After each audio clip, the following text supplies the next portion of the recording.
Welcome back, everybody, to another deep dive. You know what we're doing today?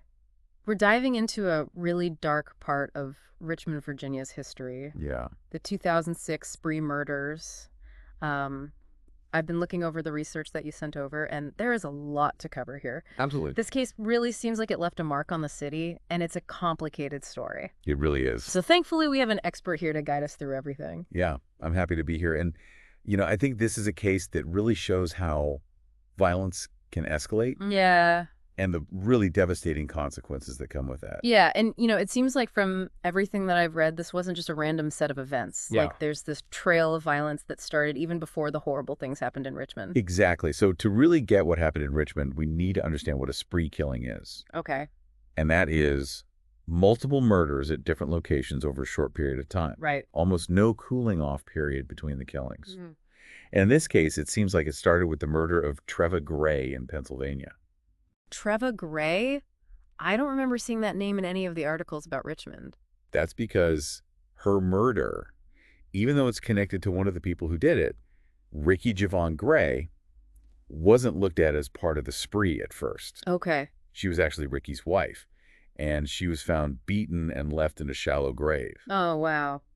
The police at the time thought it was suspicious, Yeah. but they didn't really think it was murder until after Gray confessed to the murders in Richmond.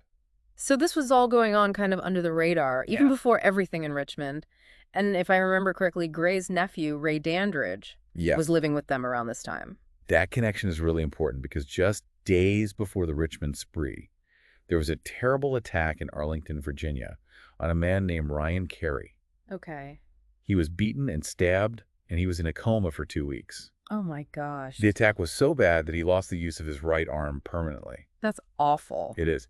And this is where the nephew I mentioned, Ray Dandridge, comes back in, because Carey said his attackers were Gray and Dandridge. So we have a murder and this brutal attack. Right. And both of them are tied to the guys who will end up committing the crimes in Richmond. And this is all before the spree even starts. All right. So what does that tell us? Well, you can see the violence getting worse and worse. It's not like these were just robberies or random things. Right. There's a level of brutality here that says something much more disturbing is going on.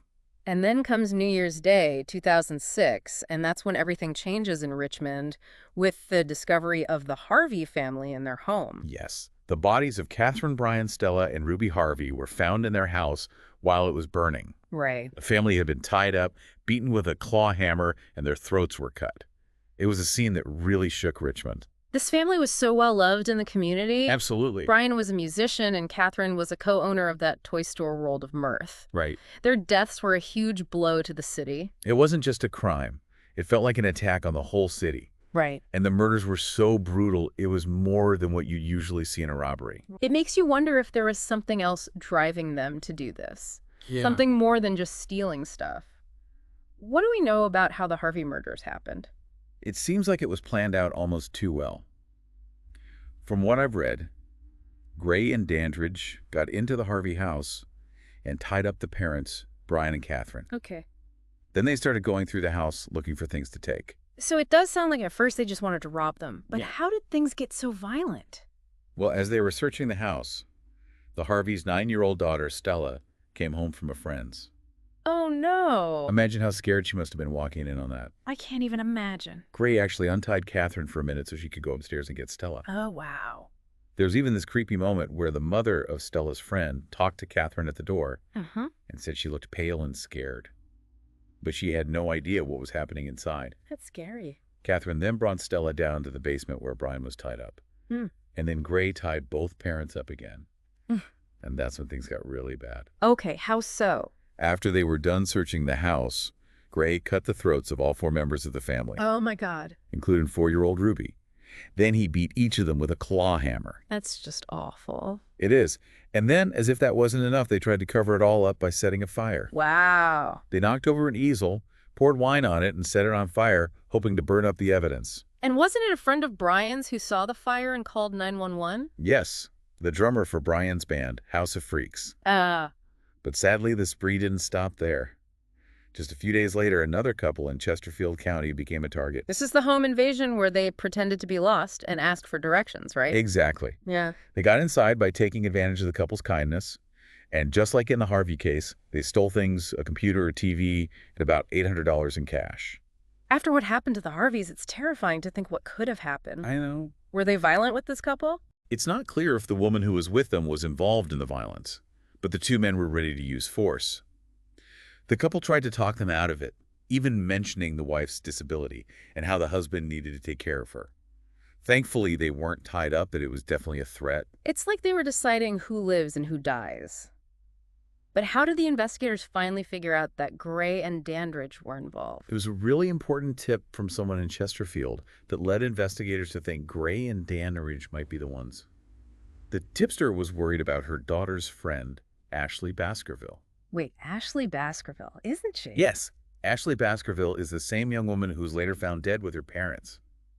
It turned out that Gray and Dandridge had stayed at her family's home. Wow. In fact, both men had been her boyfriend at different times. This is getting more and more disturbing. I know, right? So the police acting on that tip went to the home Ashley shared with her mother Mary and stepfather Percival Tucker. What they found was another horrifying crime scene. All three of them were dead. How were they killed? Mary and Percival had their throats slashed, and Ashley had a plastic bag taped over her head. The cause of death for all three was suffocation. This is just terrible. But now the question is, how did Ashley, a victim herself, become connected to the people who committed these crimes? That is the question, isn't it? And as we'll see, it's a question with a really complicated answer. According to what Gray and Dandridge said, Ashley had first agreed to a fake robbery at her parents' house. She was going to pretend to be a victim. A fake robbery? It sounds like they were trying to trick her. That's one way to look at it. But both men also said that the plan went really wrong. Gray said in his confession that he got tired of the girl and decided to kill her and steal her parents' car. So their story is that it started as a fake robbery with Ashley involved, but then turned into her murder. That's the version of events they gave. But without Ashley being able to tell her side of the story, we can't know for sure how involved she was or if she was really okay with it until that final horrible act. That's a really disturbing part of this already awful case. Here we have a young woman who was connected to these guys and seems to have been part of at least one of the crimes, but she also ended up being a victim herself. It reminds us that sometimes it's hard to tell who's the victim and who's the criminal, especially when you have things like pressure manipulation or complicated relationships involved. This case just gets more and more messed up, but after all of this, after all the murders and the spree across multiple states, justice had to be served, right? What happened next? Both Gray and Dandridge were put on trial in Richmond, Virginia. Gray was facing a really tough legal situation. How so? Well, he was charged with the worst kind of murder, which in Virginia can get you the death penalty. And it wasn't just one charge. He was hit with 5 counts of capital murder for the deaths of each person in the Harvey family. The charges had to do with the number of victims, their ages, and the fact that the murders happened during a robbery. Wow, those are serious charges. What about Dandridge? At first, he was charged with 3 counts of capital murder for the Baskerville Tucker killings. And then later, they added another charge for being involved in the Harvey murders. So both of them could have been given the death penalty. What happened after that? Dandridge decided to make a deal with the prosecution. He pleaded guilty to all 3 counts of capital murder in the Baskerville Tucker killings. This meant he wouldn't get the death penalty, but he would spend the rest of his life in prison with no chance of getting out. So Dandridge admitted to what he did and got a life sentence. What about Gray? Did he also take a plea deal? No, Gray decided to go to trial. He said he wasn't guilty, and his lawyers tried to build a case that would make the jury want to go easy on him. They talked about the abuse Gray suffered as a child and his drug problems at the time of the crimes. So they were trying to make the jury see him as a human being, not just a monster. Did that work? Sadly for Gray, it didn't work. The jury only took 30 minutes to find him guilty of all 5 counts of capital murder. Wow, 30 minutes. That's incredibly fast. It shows how strong the evidence against him was. Then the jury had to decide on his punishment. They recommended the death penalty for the murders of Stella and Ruby Harvey, the 2 young daughters, and life in prison for the other 3 murders. The judge agreed with their recommendation and sentenced Gray to death. So one got a life sentence and the other got the death penalty. Was that the end of it? Well, Gray's case wasn't over yet. There are a lot of appeals and delays in his execution between 2011 and 2016. At one point, he was even charged with another murder, the death of a woman in Culpeper County. But that charge was eventually dropped because the evidence didn't really add up. So his lawyers were really fighting to keep him alive. What happened in the end? Ricky Javon Gray was executed on January 18, 2017 at Greensville Correctional Center. But Ray Dandridge is still in prison today. It's some kind of resolution to this whole story, but I bet there's still a lot of unanswered questions, especially about Ashley Baskerville. What do you think? Definitely. This case makes us think about some tough questions about why people do bad things and what evil really is. It makes you wonder about the things that lead to such horrible acts, from childhood experiences to mental health to the influence of other people. Even though the people who did these crimes have been punished, the impact of what they did is still felt today, isn't it? Without a doubt. These crimes didn't just affect the victims and their families, they shook the entire city of Richmond. I read that there are memorials for the victims now with scholarships in their names and community programs designed to stop violence from happening again. It shows how strong people can be and their desire to find meaning even when faced with such terrible loss. It reminds us that even in the darkest of times, there is hope, and there are people who want to make things better. I agree. The 2006 Richmond Spree Murders show us how capable humans are of violence. But they also make us think about things, understand things, and hopefully make positive changes. As we wrap up our deep dive, what stands out to you the most? For me, it's Ashley Baskerville's role that I just can't shake. It's so hard to understand how someone so young could be a part of such terrible violence, both as someone doing it and as a victim. I agree. Ashley's story is probably the most disturbing part of this whole thing. It brings up all these questions about relationships, the power people have over each other, and the choices we make when we're under pressure. It makes you think, what would I have done if I were her? Would I have been strong enough to get away, to break free from that? Or would I have given in to the fear and manipulation? It's impossible to say, isn't it? Yep. But Ashley's story shows us that even in the worst situations, we always have a choice. And sometimes the bravest thing you can do is ask for help. It also reminds us that there's always more to the story than we see. We might never know everything about Ashley's involvement or what was going on in her head during those last days. That's true crime for you. It often leaves us with more questions than answers. But I think that's part of what makes it so interesting. It makes us look at the bad things that happen in the world.